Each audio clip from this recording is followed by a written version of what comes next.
everybody. Welcome back to another episode of AWM Insights. Brandon and Justin here. And we've been taking a little bit of a journey down the path of really trying to tie our investment portfolio to what is the bigger idea here. The bigger idea is that money is a tool and that it is here to achieve our priorities. And so how do we think about investing? How do we look at the results of investing and tie it all the way back to what a really good investment experience is?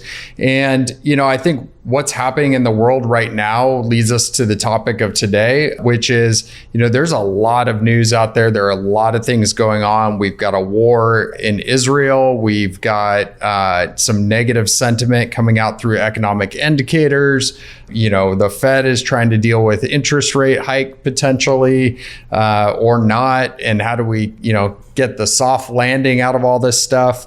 We've gotten several client questions from you guys on, hey, I'm hearing recessions coming. What should we do? How do we deal with these types of things? And so we thought it would be really good just to go through some key tenets to really keep in mind as we look at, how do we build portfolios? What are the expectations for returns from those portfolios? But more importantly, how does all of this kind of get back to the tool? What are the priorities that we're trying to achieve? So, one of these big tenets, Justin, is really that, all of this uncertainty is unavoidable, right? Things are going to happen, and maybe talk a little bit of why we have so much confidence in looking historically when things did happen, that we still can have really good outcomes. I think the answer is really part and parcel of what we've been focused on over the last few episodes.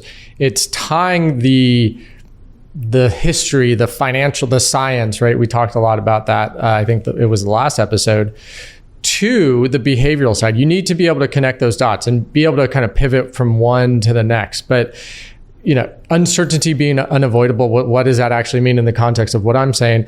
Well, if there wasn't uncertainty, we wouldn't expect a positive rate of return over and above just holding good old-fashioned cash or buying a treasury bond and investing in the debt of the U.S. government. Or you could even step it up and go buy a corporate debt or a savings bond. Pick your quote-unquote safe investment.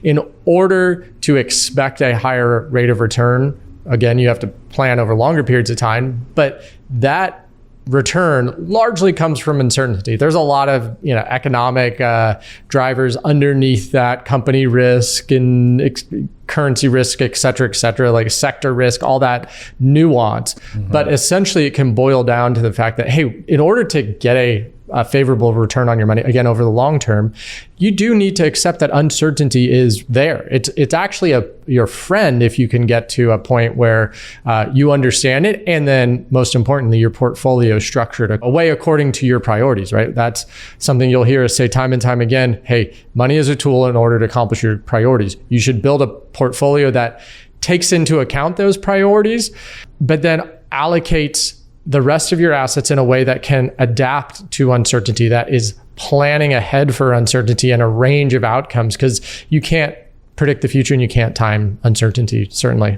And I'm so glad you brought that up. I think, again, you guys have heard us beat this horse dead for sure, but it really, that uncertainty, right, only becomes a problem if you have the wrong financial structure in place. And so it can be a big problem. And I think we hear the stories of, the 2008 financial crisis, or even during the global pandemic, where, if people had the wrong financial structure, if they had the vast majority of their savings that maybe they need in the short term allocated towards equities, long-term investments, yes, guess what? Uncertainty is not your friend in that scenario. But for those of you that are listening, this is why we spend so much time harping on what are the priorities, what are we actually planning for, because that really allows you to then turn it to the positive, like you mentioned. And now it becomes an asset for us. If we're able to now be really confident about the money that we can allocate longer term, that means we get to take advantage of that uncertainty. And,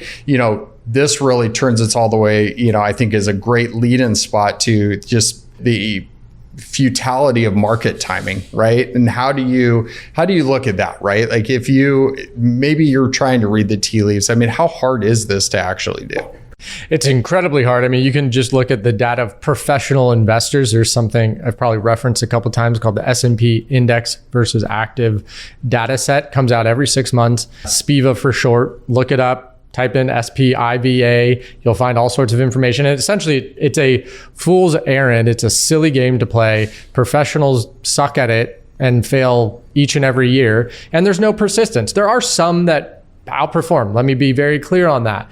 But picking from that group that outperforms, in hindsight, as to who is going to outperform the next year, it just is nearly impossible. The group that outperforms one year does not usually end up in the group that outperforms the following year. So not only does the data say it's foolish, to your point around uncertainty being incredibly damaging if you're not structured, if your portfolio and your investment's not structured properly, market timing is even worse, you could say. There's another study that Morningstar referenced recently. I'm totally drawing a blank on who actually published it. It could have been Morningstar, but basically it looks at flows from retail investors as a proxy for getting into and out of markets. And it still happens time and time again that people do try and time the market, because I don't want to be completely, flippant about it. Like, emotions matter. And if you're not working with a professional, it's very easy to just sell out when things get a little bit shaky. But what this study shows you is that active versus passive, yes, it doesn't make sense to market time, but then from an individual stock picker standpoint, you generally underperform. But if you're moving in and out of markets completely, you're typically doing so based on emotion and costing yourself 50, 60, 70% of what you should have earned elsewhere. And it is incredibly damaging if you kind of rinse and repeat and you play this game. Oh, I'm going to sell out when markets are low and then buy back in when I'm comfortable and headlines are great. And so you do really need to take a step back, understand the behavioral side. Again, this is all this very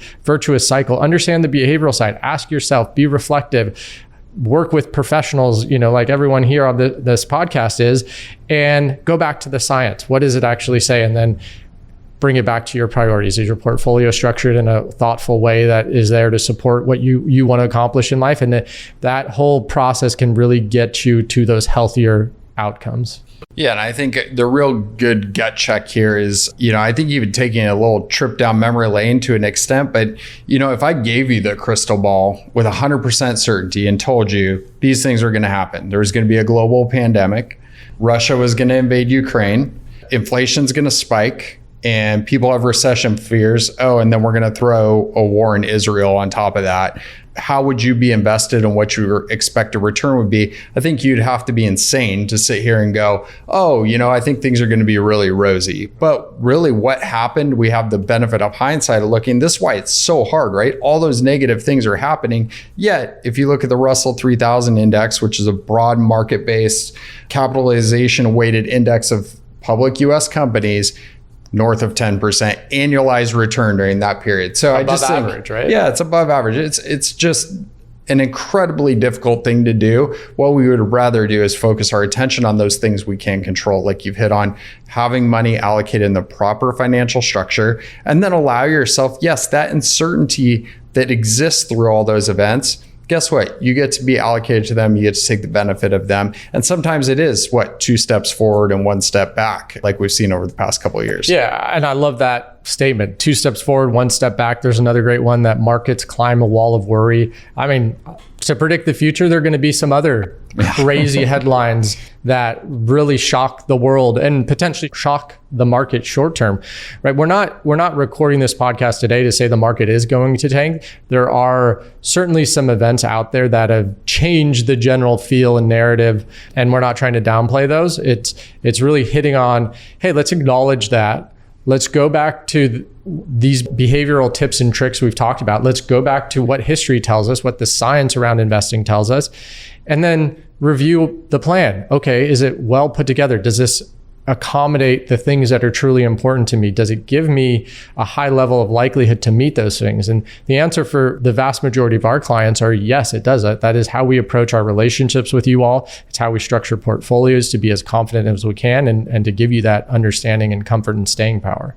Yeah, and I think the last tenet, and you guys have heard us say this, but they say we got to say it 21 times for it to sink in. I think we're probably at 2100, but diversification is your buddy. right? At the end of the day, it's really making sure that you have a very thoughtful, diversified approach. It's going to smooth out your investment experience. It's going to allow you to weather some of this behavioral storm, right? And help you to get ultimately to the returns that you need to achieve your priorities. Yeah, 100%. I mean, it's the so-called one free lunch that you can have investing, and you should never go without it. So, a good way to think about this is that, when the unexpected happens, when we have these big global events, when, it seems like if you're looking in your account every single day and it seems like the account's always going down, you have a reminder, a 49% chance that it's probably going to be negative and 51% positive over a 1-day period. So extend yourself out, give your sanity a little bit of a break there. But when this unexpected happens, it's natural to want to do something, right? And I would encourage you, pick up the phone, call us. That's part of our job, is to help you work through these types of things and hopefully keep you really on the path to that long-term financial experience that you deserve, and will help you to achieve those priorities. So hopefully this is helpful. Shoot us a text. We'd love to hear future topics and hear if this is helpful, but 714-504-7689. And until next time, own your wealth, make an impact, and always be a pro.